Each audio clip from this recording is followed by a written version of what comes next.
Oi, turma. Divaldo Pereira Franco, Joana de Ângeles, Mundo Regenerado. Capítulo 8, Confia e Espera.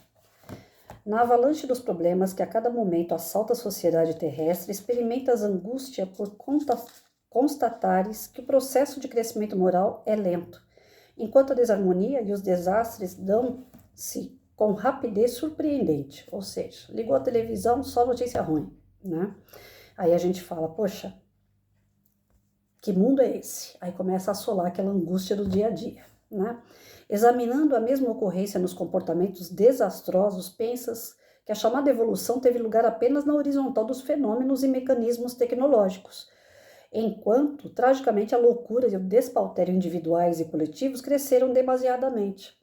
A gente elogia que tem evolução tecnológica, né, que a ciência está avançando, mas que as pessoas parecem que estão regredindo.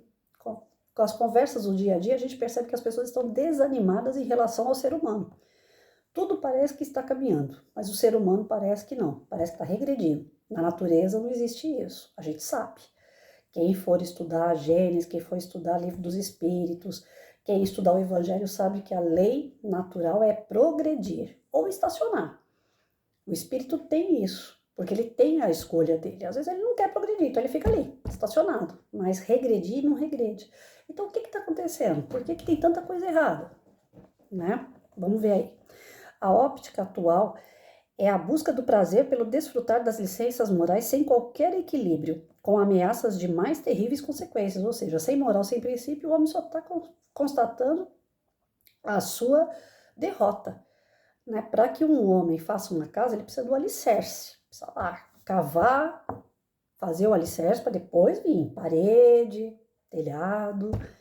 Para segurar o que vem em cima, tem que ter um alicerce. Para segurar os relacionamentos, precisa ter a moral, precisa ter os princípios, precisa ter respeito um pelo outro, né? E isso é que vai trazer um equilíbrio na sociedade. E as pessoas estão deixando isso de lado. Se você joga fora os princípios, a moral, se você joga para fora os seus direitos e deveres, porque hoje em dia parece que todo mundo tem direito. E os deveres, aonde que eles ficaram? Então, as consequências são terríveis se a gente só tem direito. Se todo mundo briga por direito e dever que é bom, ninguém faz nada, e aí, como é que fica? Tudo está permitido. Vocês vão falar assim, ué, mas e Deus? Por que ele não intervém nisso aí? Ele vai permitir. Tudo é permitido, mas nem tudo nos convém. Isso daí Santo Agostinho batia na tecla diariamente. Ele falava, posso fazer tudo? Lógico que eu posso, ninguém vai me proibir. Mas nem tudo me convém. Tem coisas que eu faço que vai dar problema. E eu sei que vai dar problema e eu quero fazer mesmo assim. A escolha é sua, as consequências também. Tudo está permitido, inclusive as ações deletérias. Justificado de forma a atender às correntes vigorosas do cinismo e da indiferença pelo bem. Então, tem pessoas que fecham os olhos para os outros, o problema dele, não quero saber, eu já tenho os meus. Ou então se envolve no problema do outro e esquece do seu, que também está errado. Primeiro, Deus deu a nossa vida. Primeiro, a gente tem que ser responsável pela nossa vida. Segundo, pelo mais próximo. Quem é o mais próximo? É a sua mãe? Você mora com ela? É a sua esposa? Você mora com ela? É o seu filho? Quem é o seu mais próximo? Primeiro dentro de casa, onde você está morando. Depois você vai resolver o problema lá fora. Se não for assim, você não está seguindo a lei natural. Não adianta eu ser bonzinho lá fora para todo mundo e criar um inferno dentro de casa. Ou um inferno comigo mesmo, né? As tentativas da honestidade e dos valores humanos encontram barreiras fortes e oposição bem organizada, de forma a impedir-lhe as providências de realizações edificantes. Ou seja, a partir do momento que você escolhe fazer o que é errado, é lógico que você vai se juntar ao que é uma espiritualidade de um nível mais baixo. E elas vão ficar te tentando cada vez mais fazer coisas erradas. E você vai na delas. Você cria seus obsessores. Os obsessores têm aqueles que são nossos inimigos do passado? Tem. Seja da outra vida ou seja dessa. Mas tem muitos que vêm porque você chama. Pô, se eu ficar aqui pensando que eu quero beber, que eu não vejo a hora de chegar sexta-feira, que eu não vejo a hora de chegar sábado para poder beber, eu já estou chamando. Vem, turma, vem que eu tô aqui, ó. Daqui a pouco eu já começo a encher o caneco. Aí vocês estão tudo comigo. Conhecido, desconhecido, quem tá passando na rua, sente o cheiro, vem. Então, tudo vai daqui. Qual é? O que que eu tô querendo com isso aqui? Eu tô querendo atrair espíritos bons, amigos bons, ou eu tô querendo atrair os maus? A partir do momento que eu atraio os maus, eles não querem mais me deixar. É gostoso beber, é gostoso ter vício, é gostoso fazer coisa errada. Eles se divertem quando a gente erra. A gente dá margem para espíritos hometeiros, para espíritos inferiores. Ao invés da gente ajudar com um bom exemplo, com uma boa conduta, a gente acaba fazendo tudo o que é errado e eles se acabam de rir do outro lado. Ah, vai, seu idiota. Vai fazendo que a gente está aqui só para se divertir com você. E aí atrapalha cada vez mais a nossa própria realização. Então a gente atrasa o nosso lado. Cada vez que a gente faz coisa errada, que não está dentro de um evangelho, que não está dentro dos exemplos de Jesus, nós estamos caminhando errado. Para saber o que é certo e o que é errado, basta ver. Eu sempre falava para meus alunos, vocês querem saber se estão fazendo coisa certa ou errado? Coloca Jesus na frente. Um colega chamou para poder cabular a aula. Jesus cabularia ou não? Não, né? Então volta lá para a sua sala. É bem assim. Imagine Jesus a cada situação que você for escolher. O que você quer fazer. Aquilo que você quer fazer, coloque Jesus na frente. Fala, se ele estivesse aqui agora, ele ia dizer sim ou não. Ali você vai saber se você está fazendo certo ou não. Eu estou deixando uma pessoa triste para fazer a outra feliz. Ah, Jesus deixaria uma pessoa triste para fazer a outra feliz? Não.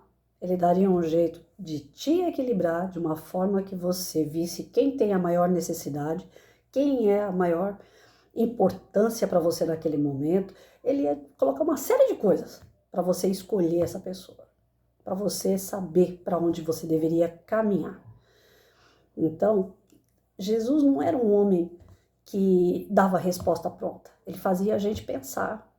Ele colocava os problemas e fazia a gente pensar. Tanto é que a passagem dele todo dia foi feita praticamente em parábolas, histórias. Ele nunca chegou em alguém e falou, faça isso. A não ser em alguns casos, assim, em exceção, que nem no caso da mulher, tá, eu tô te curando, agora vai, não peques mais.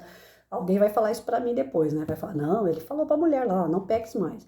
Em alguns casos, ele citou o quê? Eu te exemplifiquei, eu te coloquei no alto, eu tô te exaltando, eu tô te dando oportunidade, então agora vai e não peque mais.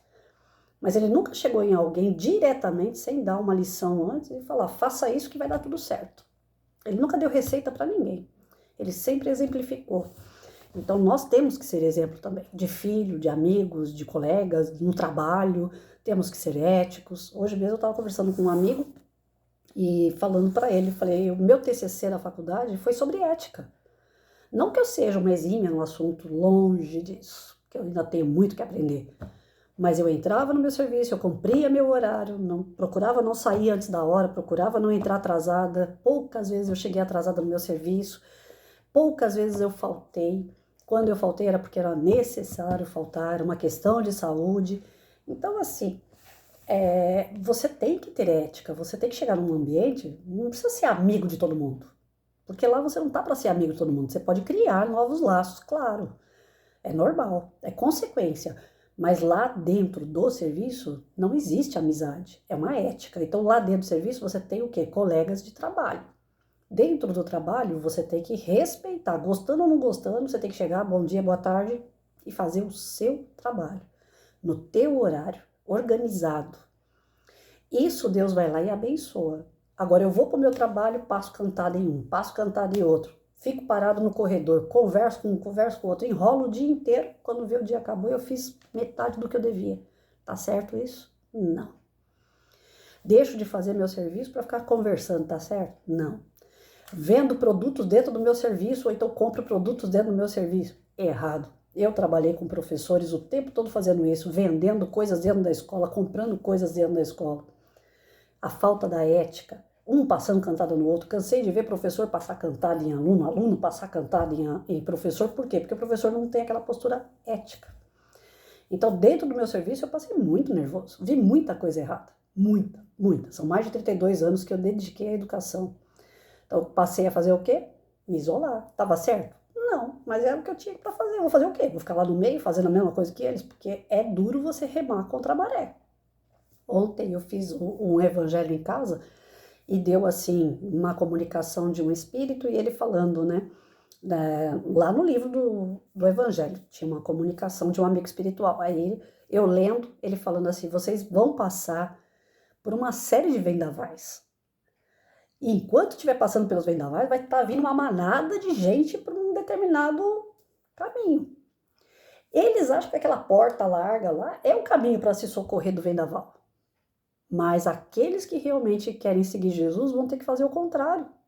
Vão ter que enfrentar o vento, vão ter que enfrentar a manada, vão ter que enfrentar essa porta larga cheia de oportunidades maravilhosas e se espremer na porta estreita para realmente se transformar. Vai doer? Vai. Vai ser difícil? Muito. Porque a gente vai ter que ir contra tudo e todos. Hoje eu estava conversando com uma amiga em Facebook e falando isso para ela. Falei, gente, o que está acontecendo com esse mundo? A praia agora é em qualquer lugar? Porque antigamente a gente via mulher de biquíni na praia. Agora você vê short que mais parece uma calcinha. E a mulher desfilando para cima e para baixo, no mercado, no açougue, na rua. Pô, cadê o respeito? Acabou. Aí você sai na rua, não falo nem dos homens, porque os homens olham aquilo e dão risada. É ridículo. O homem antigamente olhava uma mulher com a mini saia e ficava babando. Hoje vê uma situação dessa, eles dão risada.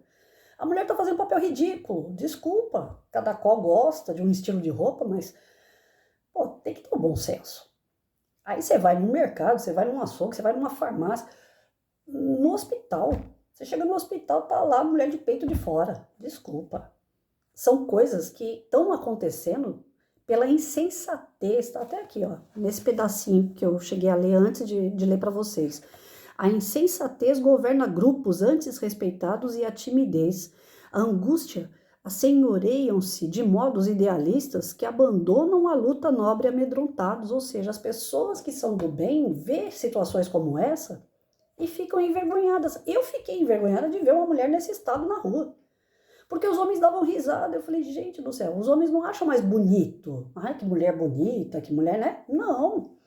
Eles olham aquilo e começam a dar risada. Eu falo, Jesus, se os homens já estão ridicularizando as mulheres por atitudes como essa, é que a gente já está chegando no fim do poço. Já não tem mais princípio, não tem nada que está segurando aquela pessoa mais. Ela já perdeu completamente a noção do que é certo e o que é errado.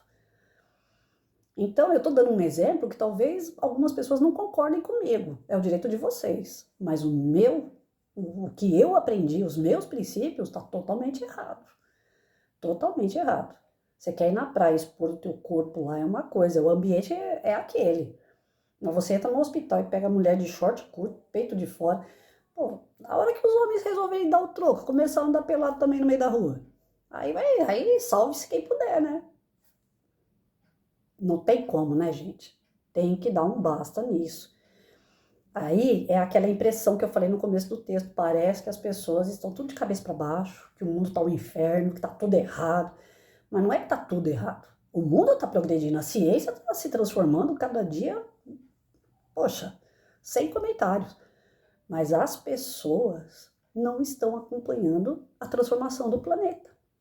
Aí cai aqueles outros capítulos onde fala, o planeta está se desenvolvendo e você tem que se desenvolver com ele se quiser continuar aqui, seja nessa vida ou na próxima. Aqui vai se tornar regeneração, não vai ficar espírito desses tipos, que não conseguem acompanhar uma transformação moral. A gente não tem que se transformar de bonita, linda, maravilhosa, assim, perequetar. A gente tem que se transformar em pessoas melhores, espíritos mais elevados. Então, cabe a cada um de nós. O texto é longo, eu falo pra caramba, me perdoem, né? Coloquei minha opinião, espero que vocês assistam e que coloquem a opinião de vocês também. Estou muito contente, principalmente dos grupos de espíritas que eu estou fazendo parte em Facebook. Estou muito feliz porque eu estou sendo útil. Tem pessoas que comentam, tem pessoas que curtem, tem pessoas que compartilham, né? E é isso que eu falei sempre, eu quero ser útil, eu não quero me aparecer. Eu só quero fazer as leituras com a minha interpretação, que é bem grotesca ainda, porque eu estou aprendendo aprendendo muito, graças a Deus, esses dias com as leituras eu tenho aprendido bastante coisa, mas ainda assim eu tô aprendendo sozinha aqui. Então, quando alguém fala, eu aprendo junto. É uma troca. Isso para mim é muito importante. Né? Eu vejo pessoas que falam que se consolam com os vídeos, que conseguem também entender mais ou menos ali como eu, e que está caminhando, que está tentando fazer diferente. Aí isso me dá um negócio que dá vontade de ler o livro todo de uma vez só. Aí tanto é que dá 15 minutos de vídeo. Gente do céu. Boa noite para vocês, que hoje eu fui fazer a leitura de noite. Perdão não ter mandado durante o dia. Fiquem com Deus, bom final de semana.